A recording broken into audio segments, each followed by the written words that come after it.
Well, thank you, Patricia. That extremely generous introduction leaves me speechless, so I'm done. I just want to thank you for being so generous in your comments. I want to share with you how absolutely delighted I am to be with this community.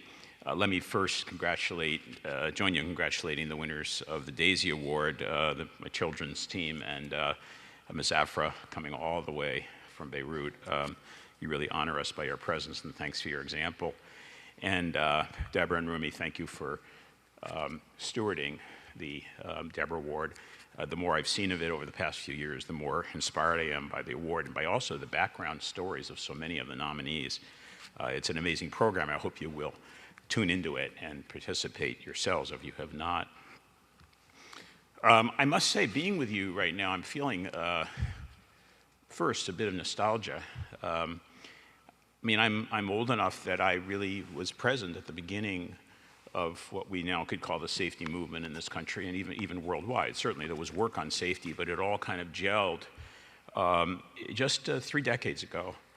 I remember the meetings, some of them fostered and hosted by the American Medical Association, the founding of the National Patient Safety Foundation, now merged with the IHI. I remember the Annenberg conferences that were stunning in breaking through to new thinking about how big this problem of patient safety was. I see my friend and colleague of longstanding, Marty Hatley, who I'm sure and I could reminisce together over several long beers sometime. Marty, I'd welcome that. It was actually a glorious time as a kind of people waking up to the need to work on this stuff. And patience and testimony, one of the brilliances, I think, of those early days, and I credit Marty with a lot of that, was to bring patient voices right into the center of the room. They were there and they still are there. People who had become friends and colleagues of ours, reminding us that without the voices of the patients, we can't make progress. So it's a bit of a celebratory moment for me, 25, really 30 years after all of that started. It's also been a really long time since I saw my last patient as a practicing doctor, and I want to bring this safety issue personally to home with the stories of my own. Time has not faded my memories of errors in my care, mistakes I made or were involved in, and they haunt me. They still haunt me. I'm going to share 3 stories with you. Some of you may have heard these before. I apologize if you have, but these stories root me. The first story is about when I was a resident in pediatrics. I trained in internal medicine, but then switched to pediatrics, and so I was in my first year of pediatric residency and was rotating between 2 neonatal intensive care units, and this was in the second of the neonatal intensive care units that I worked in. It was 3 o'clock in the morning, and I was awoken in my on-call bed by the nurse telling me it was time to do the next exchange transfusion on baby Jones. Now, exchange transfusions no longer in this country are done, or rarely, if at all, though they're still necessary in other countries, and I'll give you a little bit of the background. The basic medical stuff here, anybody can understand. It's that the baby inside the pregnant mother can have a blood type that's incompatible with the mother's blood, in which the baby's blood is recognized as a foreign material by the mother's blood, usually because of the presence in the baby of the Rh protein, the Rh antigen on the surface of the baby's blood cells. When the baby's in utero, he's protected more or less from the consequences of this, but the mother is developing circulating antibodies to attack the baby's red blood cells, and once the baby is born, that baby's in trouble. Now, nowadays, we can immunize the mother against producing those antibodies, so that complication has basically disappeared. Its name was erythroblastosis fetalis, and it was very much part of my life as a pediatric resident in the 1970s.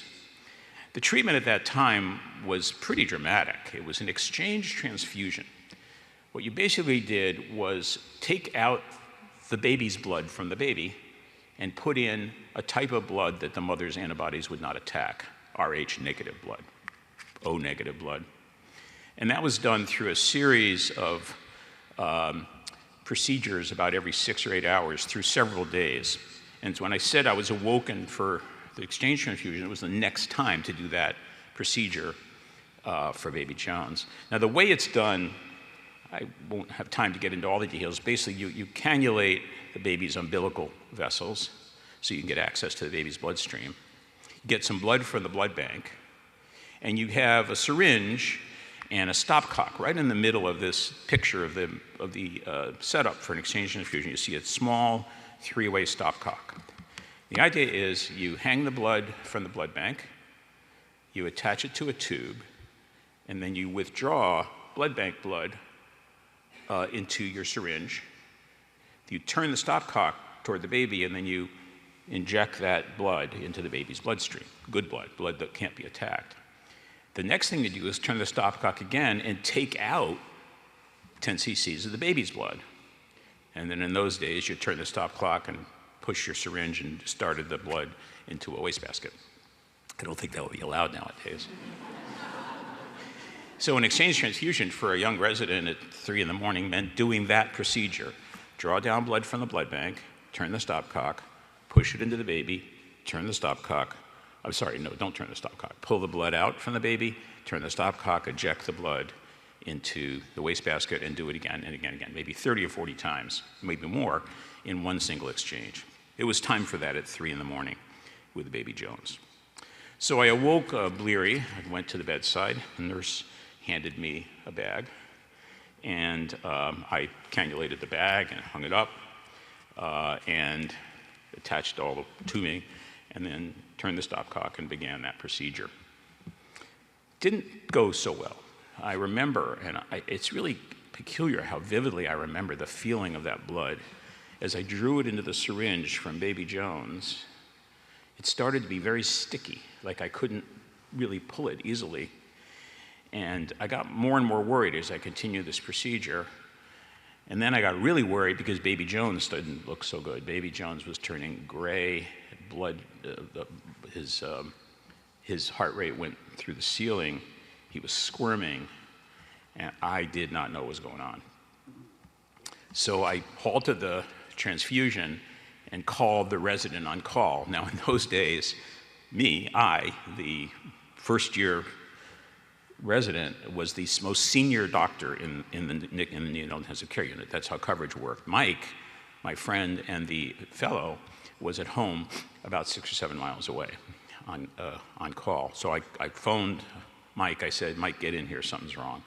He came as fast as he could, and I remember Mike walking into the neonatal intensive care unit. At the same time, the laboratory technician walked in with a slip of paper that was the blood results I'd sent to understand what was going on with baby Jones. And I remember this moment so vividly.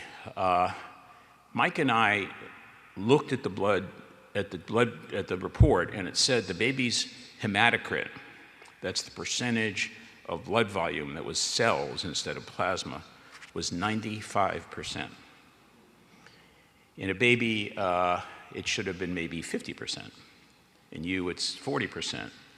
But now, instead of half his blood volume being cells, 95% of it was. That's why the baby was in trouble.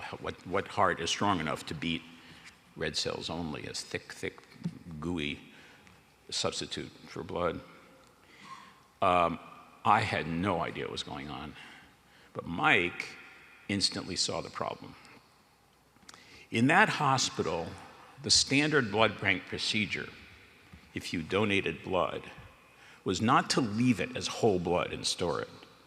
It was to centrifuge it and divide the blood donation into 2 parts connected by a plastic tube. One part was plasma, the straw-colored, clear component of blood, and the other part was packed red blood cells, centrifuged down. We looked, I didn't know that.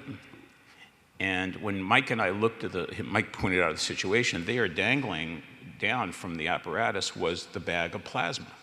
What you were supposed to do at that hospital was reconstitute the plasma and the packed red blood cells so you had whole blood. baby Jones needed to be transfused with whole blood, and I was transfusing him with packed cells because I didn't see the bag. Well, we went into action. We got whole blood. Mike stepped in. He managed to initiate and redo the exchange transfusion. The baby obviously looked better, but went into renal failure, and over the next several days was precarious with kidney damage, which then resolved. And so far as I know, the baby went home. At the moment, though, all I knew was that a disaster was in my hands, and I had caused it. I was killing a baby. Mike, who's also a personal friend, I remember, came over to me, put his arm around me, and he said, you know, Don, this could have happened to anybody. Let's just move on. You know, I appreciated the consolation, but I didn't believe it for a minute. This couldn't happen to anyone. It could have happened only to a stupid, inexperienced me, too dumb, too blind, too careless to notice the bag of plasma. Mike consoled me, we resuscitated the baby, and I went to my on-call room and I cried. That's the first story. And boy, I can tell you every word I'm telling you now is not just spoken, it's felt. Second story was a little bit later in my residency, and make some extra money. I was moonlighting at actually the Martha's Vineyard Hospital on weekends. So I would go down there and work 48-hour shifts straight through in the emergency room. Sometime during one of those shifts, a 5-year-old boy came in with very swollen eyes. Now, that's Martha's Vineyard, a rural area. It was tree season. And I said, well, that's allergies. And I put him on antihistamine and went on with my work and went back to Boston. The next week I was down there, and the head nurse, Jan, happened to catch me. She said, do you remember that kid with the swollen eyes? I said, yes. She said, well, he had nephrotic syndrome, relatively serious kidney disease, which would need careful management in order to get him back to health. I had made a rookie error in diagnosis because one of the hallmark symptoms of nephrotic syndrome is eye swelling. I didn't test for it, and I didn't think of a potentially dangerous error. Luckily, I think the kid was okay. Third story was even a bit later. I was working now as a fully trained pediatrician in my practice at the ambulatory HMO that I worked in. Wonderful place, all team-based care, everything we really aspire to. I was the officer of the day, seeing walk-in patients, and the walk-in patient that day was a teenage girl I'd never met before. And she came in short of breath and wheezing. I examined her. I had no idea of prior history. I diagnosed asthma, and I gave her the usual asthma medications for that time. Again, the next day I was back in the unit, and the chief of the department, Doris, a remarkable pediatrician, passed me in the hallway and said, do you remember that girl yesterday with asthma? I said, yeah, I do. She said, Doris said she had a cardiac arrest at home last night. She's in the ICU. And 3 days later, Doris told me she died. There was no autopsy, and I never learned anything more about what had happened. Nothing. I unfortunately could go on with this. I have many stories that are coming to mind even as I speak to you now. I sometimes consider myself a good doctor. I certainly cared. I was certainly well trained. But frankly, sometimes I didn't and don't consider myself a good doctor. These episodes of things gone wrong, and there were many, they shook my confidence. I was trying so hard to help. Why couldn't I do better? Why did I almost kill that baby? What happened with that teenage girl, and how could I miss nephrotic syndrome? These episodes still haunt me on more nights than you can possibly imagine. Now, these three experiences for me had three attributes in common that I want to share with you. The first, I've already told you, all three felt like serious personal failures. Something was wrong with me. Now, I have taught systems thinking for 4 decades. I've studied dozens of books, dozens of papers, and written many on safety and human error. I can teach the evils about blame and hindsight bias with the best of them. I know that usually when holes in the Swiss cheese line up, it is a system, it's not a person doing the damage. But in my heart, at night, and frankly as I speak with you, recalling that hot surge of crisis in those moments, none of that science helps me. I felt awful, I felt wrong, and I still do. The second thing those stories have in common is that they're all were and pretty much are still secrets. Not totally, of course, I'm sharing them with you, but you're not going to tell anybody, right? Mike, my NICU resident fellow, and Jan, my friend and ER doctor on the Vineyard, and Doris, my beloved friend and chief of pediatrics, they all knew the stories. They all consoled me, and I don't think any of them blamed me. I took that job on. But behind those tight circles of colleagueship and friendship, the stories ended. They dissolved like smoke. They were not reported, they were not recorded, nor, I suspect, were they retold. And frankly, at the time, I surely hoped they weren't.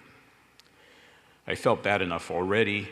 I felt shamed enough within myself. I felt wounded myself by myself without wounds from others. And accordingly, I suspect that the patients and their families also never knew my name or my role, or probably even that the error had happened. I never closed that loop. No one did. The third attribute they have in common, and I think it's related to the first, guilt, and the second, secrecy, was what happened afterward in each case. Of course, with baby Jones and the kid with nephrotic syndrome, someone followed up clinically. They were treated. The complications were dealt with, and I hope, effectively.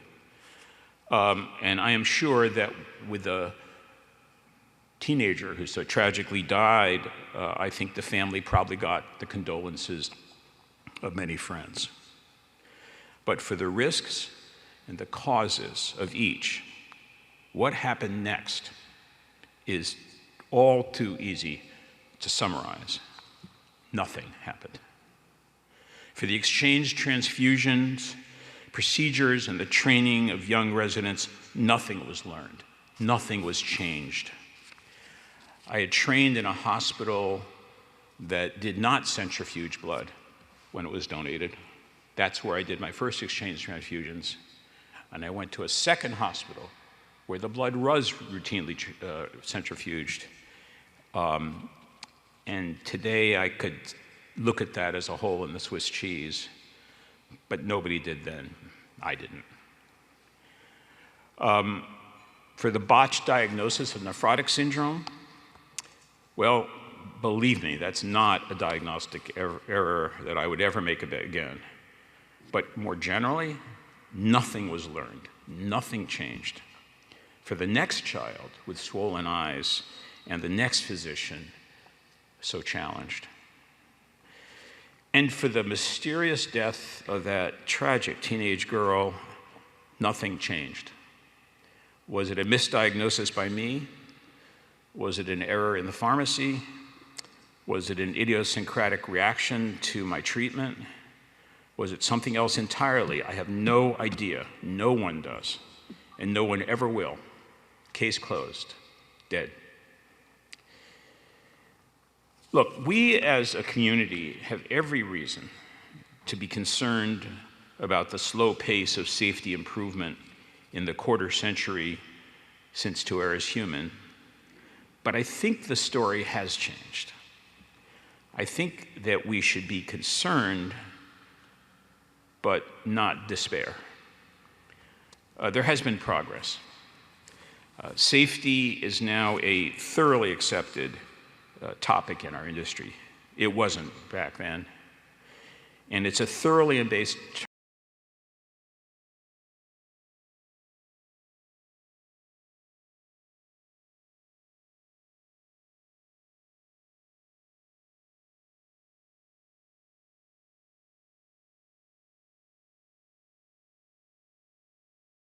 dramatically in hospitals that care enough.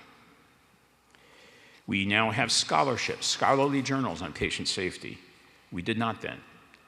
There are a few very high-performing organizations as proofs of concept for comprehensive safety systems. And IHI will be exploring more, by the way, in the next few years around clinical systems, comprehensive systems based on that experience under the leadership of my colleague, Jeff Salvin-Harmon. And we have the directed, not always welcome, but the directed interest of regulators, HHS agencies like AHRQ, and some payers. We have emerging frameworks for action plans, which I'll share with you in a few minutes, and you'll hear more about in this Congress. And these action plans are being discussed even at the highest levels of Congress. And even higher, we now have a strong and very badly needed will-building movement from Patients for Patient Safety US. I don't know if Sue Sheridan is here, but a true American hero, helping to insist that the patient move to the center, not just of our attention, but grab the steering wheel and drive.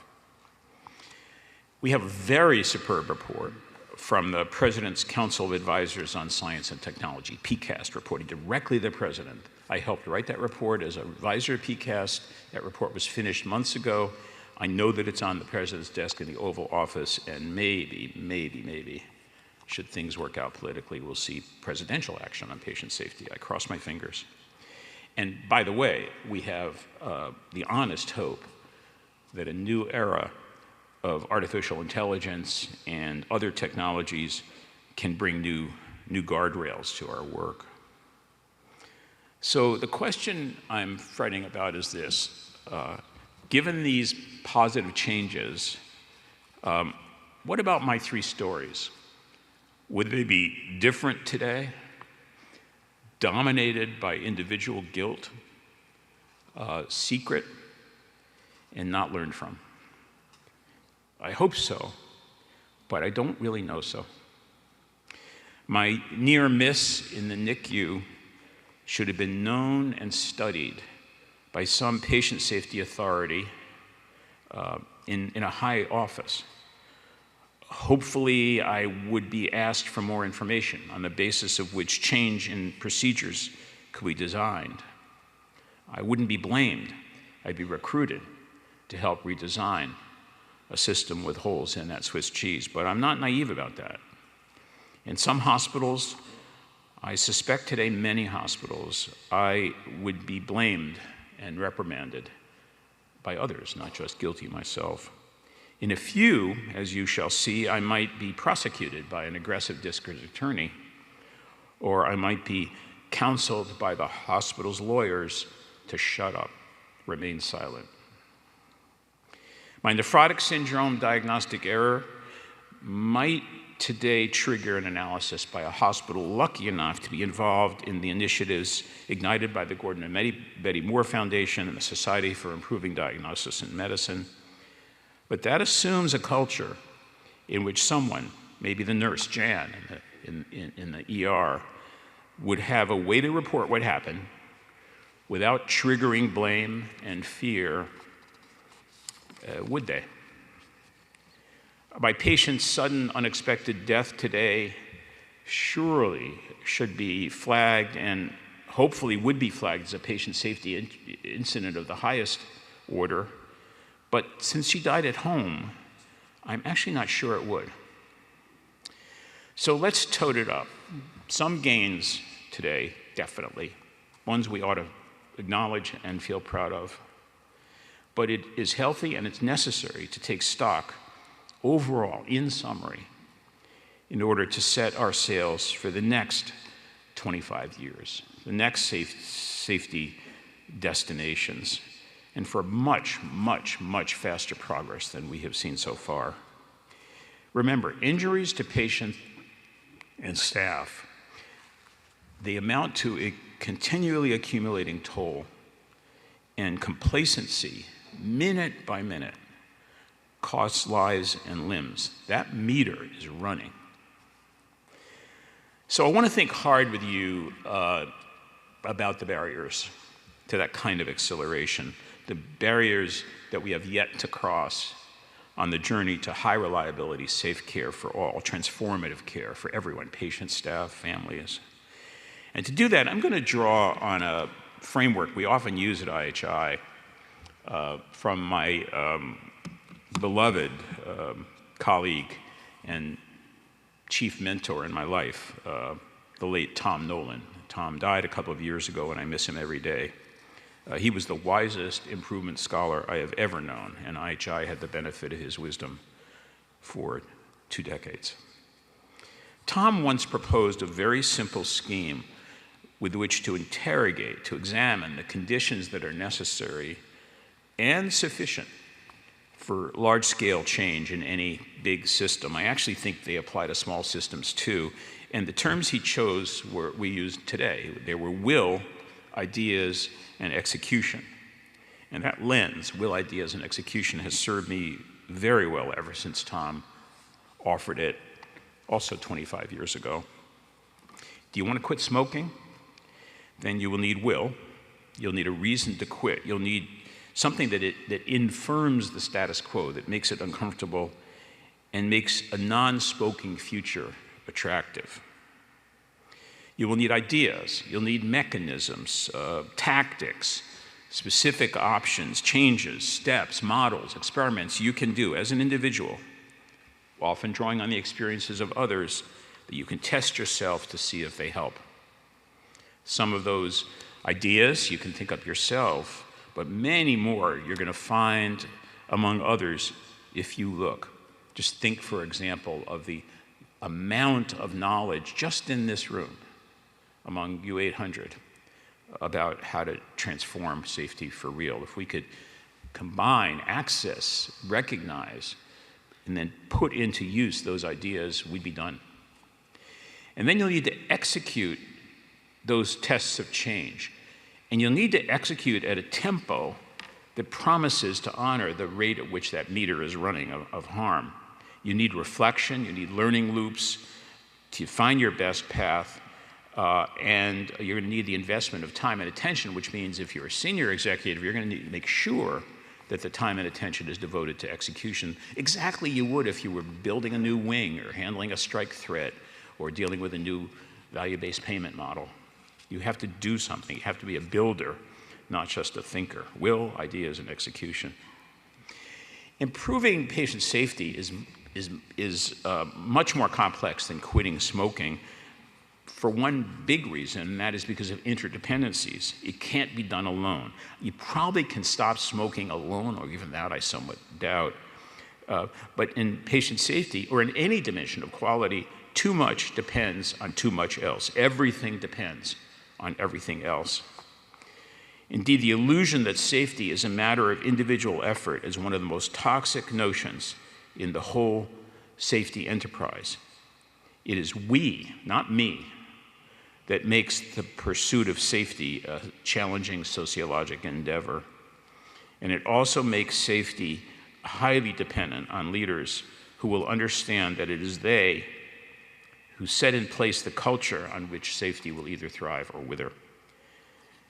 I think back to that horrible night in the neonatal intensive care unit and thinking about me and Mike faced with this dreadful error in the patient's care.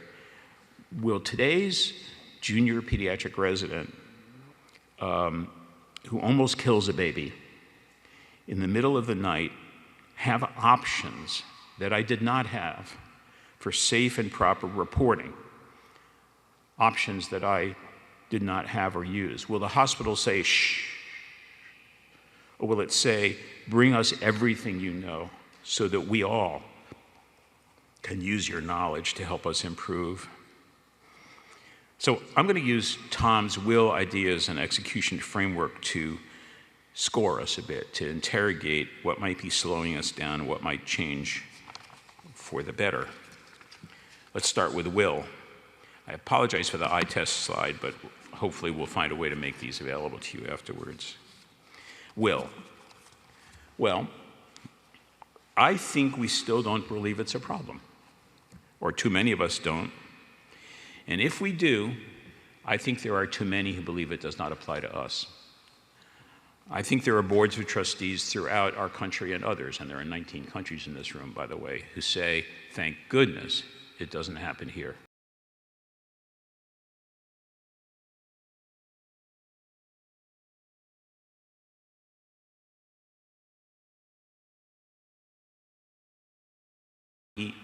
A source of will, unless until leaders vocally, openly, courageously, honestly declare it.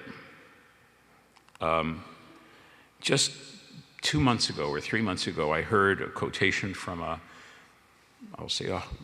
teaching hospital that you would all recognize. The CEO said, leaving a meeting, "If I have to sit through one more meeting on patient safety, I will scream." That's today. That's not 25 years ago.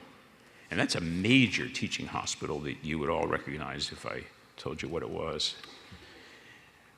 If we believe that it's a problem, I think too often we believe it cannot be fixed. You know, stuff happens, as the bumper sticker says. Dr. Joseph Duran used to call that disconnecting alarms. That's just the way it goes.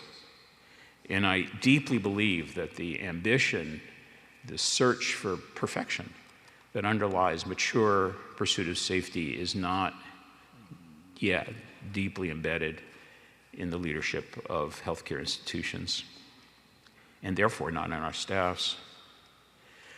I don't think we know enough about how to take advantage of intrinsic motivation. For reasons that I don't understand completely, through my entire career, I have been discouraged and stunned by how often executives, mature, honest, caring people, believe that they have to motivate the staff, that they have, through some control mechanism or incentives or payment system, they have to make the people want to do the right thing. That is dead wrong. The American healthcare workforce in any one of your 19 countries wants to do the right thing. This is not a motivation problem. It's a release challenge. Can we, as leaders, release the heartfelt interest of the people in our healthcare organizations to do what they darn well want to do?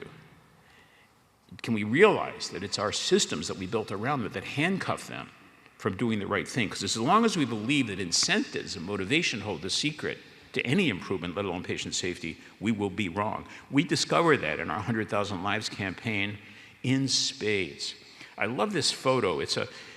During the 100,000 Lives campaign, when IHI was trying to encourage the spread of ideas around the country, we had 3,100 hospitals enrolled, and the staff hired a bus. They didn't even ask me for it. I was CEO, but they didn't care. They hired a bus, they shrunk wrap it, and they drove it across the United States holding 15 or 20 rallies in American cities. This was the beginning of the rally in Madison, Wisconsin. That's Badger Stadium, I think I have that right. And what you see is that the healthcare systems in Madison had outlined, you see the yellow balloons back there in the stadium? They had outlined with yellow balloons 1,500 seats, because that was the number of lives they intended to save in Madison, Wisconsin, through improving patient safety by the end of this 18-month campaign. That was there to tap all along, and it still is. We have evidence that we need change. You'd think that the evidence would do it. Read David Bates's study, now replicating the Harvard Medical Practice study, published in a prestigious journal, 6 or 8 months ago. 24% of patients in 11 academic institutions, Massachusetts hospitals, suffered injuries during their care. That's about the same rate, give or take, as in the Harvard Medical Practice study, studying patients in 1986. Does that trigger An emergency response? No, evidence doesn't appear to be the source of will for some reason in these changes. Partly it's distraction. I think safety, like that CEO I quoted, is now just another thing. You have growing demands in the CEO suite, equity, climate change, workforce burnout, changing payment systems, IT, cybersecurity. Think of the day of the busy CEO and the board that she reports to. And then you say, oh, by the way, safety. Safety's first. Well, yeah, but have you seen the list?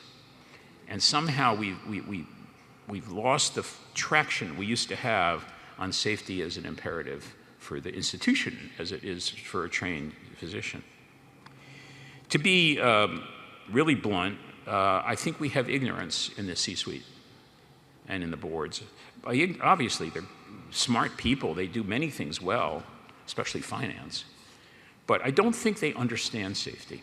I think we have a job to do now, elevate the mastery of safety science into governance, or I don't think we're going to get where we need to go. Now, Suhas Gandhi and Sanjay Kishore, two Harvard medical students of mine, last year in the Journal of General Internal Medicine published a paper in which they studied the board membership for 15 large centers, mostly academic medical centers.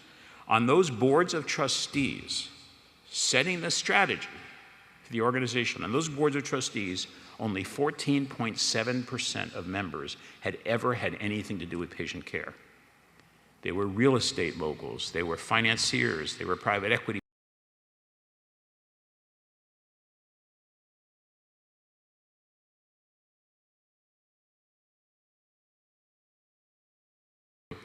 To tell the boards more or to change the makeup of boards. So there are people like me who almost killed a patient and just are not going to let that happen again. And then the big one around will is money. Money today is eclipsing patient care. I'm almost fed up with it. Under the pressure of the pandemic, the post-pandemic changes, whose budget gets cut first?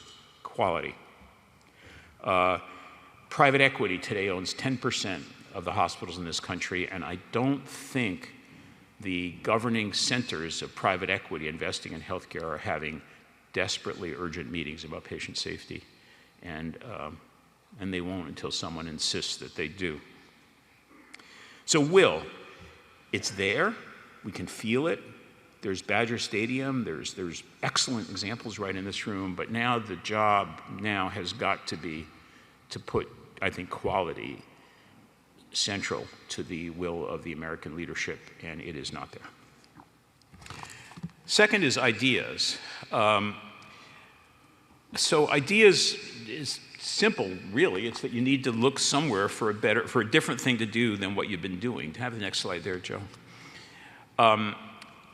We have rich, rich science. Let me tell you that if you are interested in safety, you're going to make a career of it, as Patricia McGaffigan will tell you from the fellowship, man, do we have a lot to study. There's so much knowledge, and you can literally spend a career pulling that together.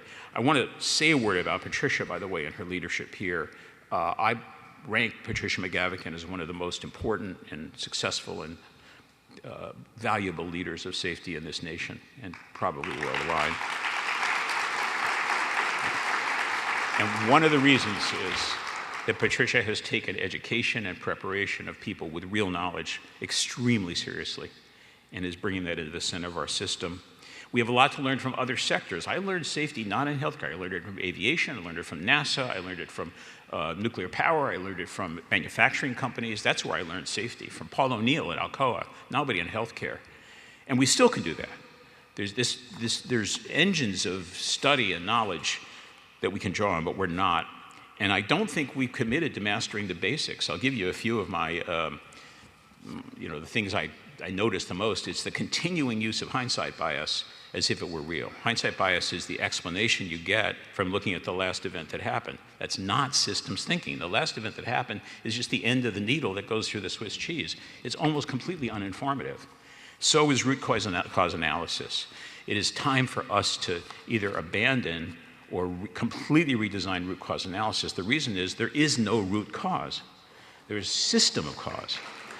And we need to mature the way we investigate so we have respect for systems. And of course, the best anywhere should be the standard everywhere.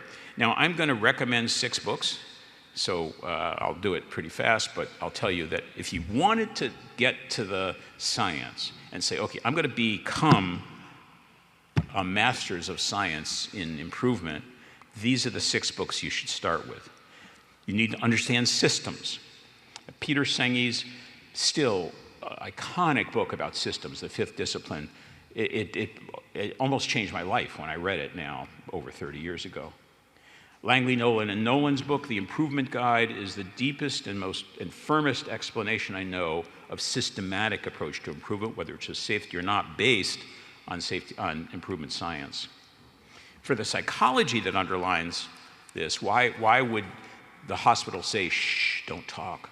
Or why would we not learn in systems? Well, read Chris Argyris's brilliant work. Any book of Chris's is worth reading, but this one, Overcoming Organizational Defenses, begins to give you a framework to understand why we behave in organizations in ways that are inimical to actually learning and how we can change. You interested in high reliability? You should be. Carl Weick and Kathy Sutcliffe's book, Managing the Unexpected, is a totally digestible, absolutely clear understanding of the components of high reliability based on Weick's brilliant work. And if you want to understand human factors, which we must if we're going to be scientists of safety, then a good place to start is this marvelous book by Don Norman, 20 or 25 years old, called The Design of Everyday Things, originally published as The Psychology of Everyday Things. It's a real fun read. This one can go on your night table because you will read it instead of going to sleep. It's very, very, very good. And then the Bible of Human Error, it's probably 40 years old, I don't know, but Jim Reason's book, Human Error, has never been exceeded in understanding the nature of error and how I could almost kill a baby. What was going on in systems terms, Reason shows us. So look, ideas are there. We're really wealthy. We just have to look at them and start to be disciplined in learning them. And then execution, well, we have the science. We know what stepwise improvement can look like. We have experts being trained. Patricia and the programs that she talked about are just one example of where people can get the knowledge, the know-how. But now we need the time and attention of boards and executives. I think our agendas in the boardroom truly need to begin with safety. I'd say quality. And if they don't, we're cooked. And so I don't know whether the audit systems are coming up with this, Patricia, but when we finally get to measurement of organizational approach to safety, we better look at board agendas. Malpractice litigation has always been a problem, the threat of malpractice, but it's now taken a very vicious form. I know many hospitals, several anyway, that I'm told are now merging safety and enterprise risk reduction. They are not the same thing. Patient safety protects patients.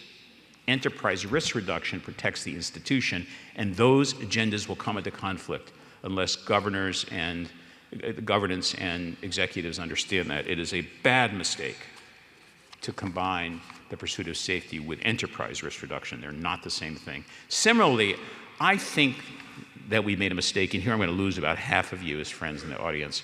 I think we made a mistake separating safety from quality.